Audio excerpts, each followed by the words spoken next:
मोहतरम सामीन किराम, अस्सलामु अलैकुम वरहमतुल्लाहि वबरकातुहू। दर्स कुरान के सिलसिले में आज की नशस्त में सूरतुल बकरा की 91 से 96 की आयत करीमा की तिलावत, इनका तर्जुमा और मुख्तसर तफसीर आपके सामने पेश कर रहा हूँ। मुलाहिज़ा फरमाए। बिस्मिल्लाहिर्रहमानिर्रहीम। वइज़ा क़ील लहुम आमिनू बिमा अंज़लल्लाहु क़ालू नुमिनु बिमा उन्ज़िला अलैना वयकफ़ुरून बिमा वराअहु वहुवल हक़्क़ु मुसद्दिक़न लिमा मअहुम कुल फलिम तक़्तुलून अंबिया अल्लाहि मिन क़ब्लु इन कुन्तुम मुमिनीन। और जब इनसे कहा जाता है कि इस कलाम पर ईमान लाओ जो अल्लाह ने उतारा है, तो वो कहते हैं कि हम इस पर ईमान रखते हैं जो हमारे ऊपर उतरा है, और वो इस कलाम का इनकार करते हैं जो इसके पीछे आया है, हालांकि वो हक है और सच्चा करने वाला है इसका जो इनके पास है। कहो, अगर तुम ईमान वाले हो तो तुम अल्लाह के पैगंबरों को इससे पहले क्यों कत्ल करते रहे हो। वलक़द जाअकुम मूसा बिलबय्यिनाति सुम्मा इत्तख़ज़्तुमुल इज्ल मिन बअदिही व अंतुम ज़ालिमून।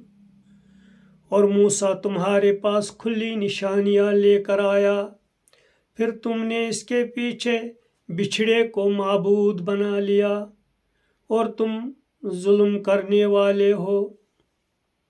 वइज़ अख़ज़ना मीसाक़कुम वरफ़अना फ़ौक़कुमुत्तूर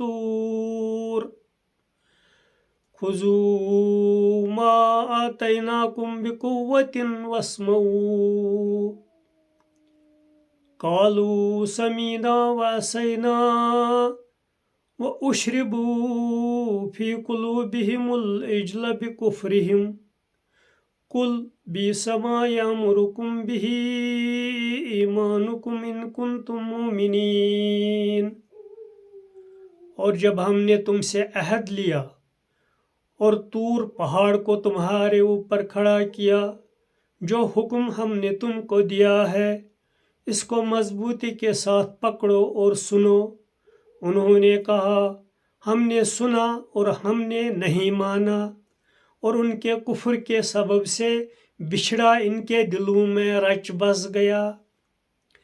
कहो, अगर तुम ईमान वाले हो तो कैसी बुरी है वो चीज़ जो तुम्हारा ईमान तुमको सिखाता है। कुल इन कानत लकुमुद्दारुल आखिरतु इंदल्लाहि खालिसतन मिन दूनिन्नास फ़तमन्नवुल मौत इन कुन्तुम स्वादिक़ीन। कहो, अगर अल्लाह के यहाँ आखिरत का घर खास तुम्हारे लिए है, दूसरों को छोड़कर तो तुम मरने की आरज़ू करो अगर तुम सच्चे हो। वलन यतमन्नौहु अबदम बिमा कद्दमत ऐदीहिम वल्लाहु अलीमुम बिज़्ज़ालिमीन। मगर वो कभी इसकी आरज़ू न करेंगे बसबब इसके जो वो अपने आगे भेज चुके हैं, और अल्लाह खूब जानता है ज़ालिमों को। वलतजिदन्नहुम अहरसन्नासि अला हयातिन वमिनल्लज़ीना अशरकू यवद्दु अहदुहुम लौ युअम्मरु يعمر ألف سنة وما هو بمزحزحه من العذاب أن يعمر والله بصير بما يعملون۔ اور تم ان کو زندگی کا سب سے زیادہ حریص پاؤ گے ان لوگوں سے بھی زیادہ جو مشرک ہیں۔ ان میں سے ہر ایک یہ چاہتا ہے کہ 1000 برس کی عمر پائے، حالانکہ اتنا جینا بھی اس کو عذاب سے بچا نہیں سکتا، اور اللہ دیکھتا ہے جو کچھ وہ کر رہے ہیں۔ ان آیات کریمہ کی تفسیر۔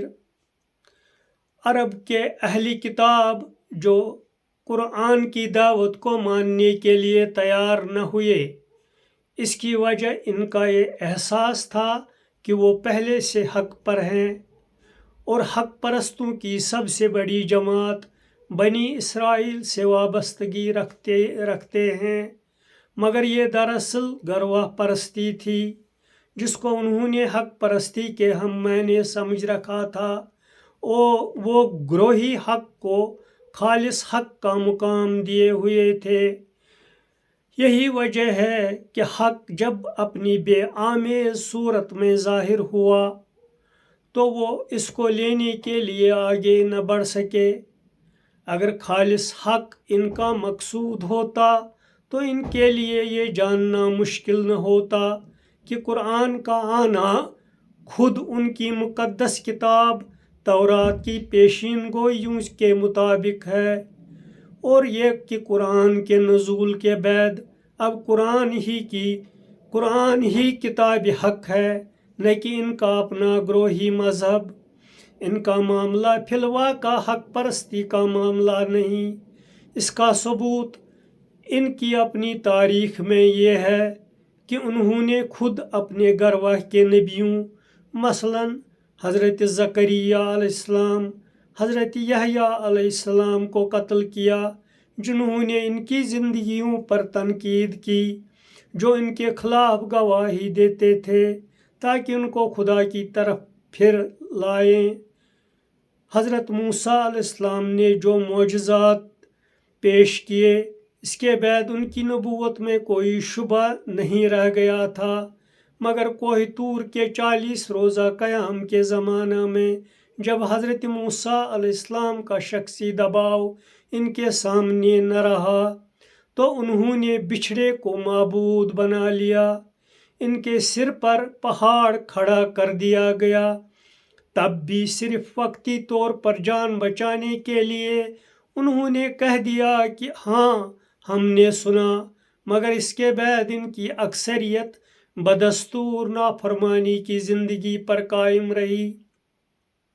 اگر وہ سچ مچ خدا پرست ہوتے تو ان کی یہ ساری توجہ خدا کی اس دنیا کی طرف لگ جاتی جو موت کے بعد آنے والی ہے، مگر ان کا حال یہ ہے کہ وہ سب سے زیادہ موجودہ دنیا کی محبت میں ڈوبے ہوئے ہیں۔ وآخر الدعوانا ان الحمد للہ رب العالمین۔